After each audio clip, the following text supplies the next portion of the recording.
I'm spending 2 days exploring the heart of the English countryside, the East Midlands. There's loads to see and I don't have a lot of time, so let's get on with it.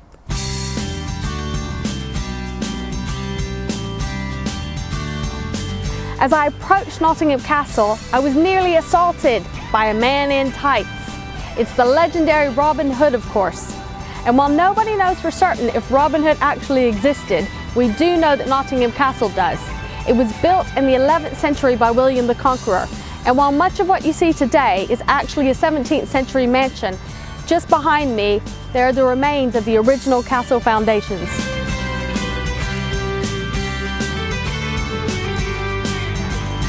As you can probably hear, I'm surrounded by birds. We're in the middle of the Attenborough Nature Reserve, just a few minutes from Nottingham city centre next to the village of Attenborough.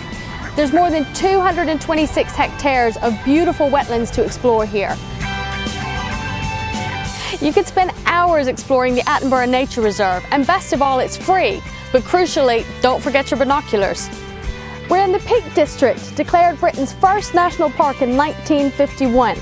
Strangely, however, there are no mountains in the Peak District, with the highest hill, Kinderscout, being just 636 metres. Nonetheless, there are 555 square miles of gorgeous landscape to explore.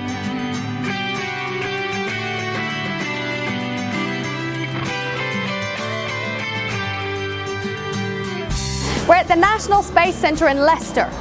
Why is there a space centre in Leicester? That was my question.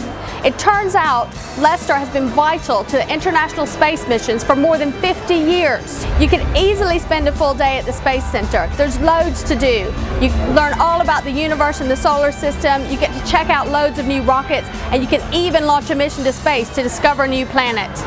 Here I go. Beat me up, Scotty. Just near here you'll find one of the most important places in the history of British food. At Belvoir Castle, the afternoon tea was invented. Apart from that, the whole area has a really rich food and drink history. It's here you'll find some of the most iconic items of British foodstuff. Stilton cheese, which we all have at Christmas, Melton Mowbray pork pies, and of course, Bakewell tarts. The Belvoir Brewery in Leicestershire is one of the key breweries that's forming part of the British Renaissance in beer. It's an independent brewery and you can try a range of their beers and also see how they're made. I'm in Leicester's Belgrave Road, called the Golden Mile because of the huge quantities of Asian gold sold here. It feels like a little slice of India just walking down the streets. There are shops selling saris, you have Indian restaurants on every corner.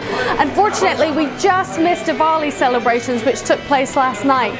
Now Diwali here is the biggest celebration outside of India. But to console ourselves, we've just had a meal at Bobby's, which is one of the longest established Indian restaurants in Leicester. And I can tell you from my experience, it's also one of the best. I hope you've enjoyed this whirlwind tour of the East Midlands. 2 days just isn't enough to see everything, but I hope it's given you a flavour of the area and what it has to offer.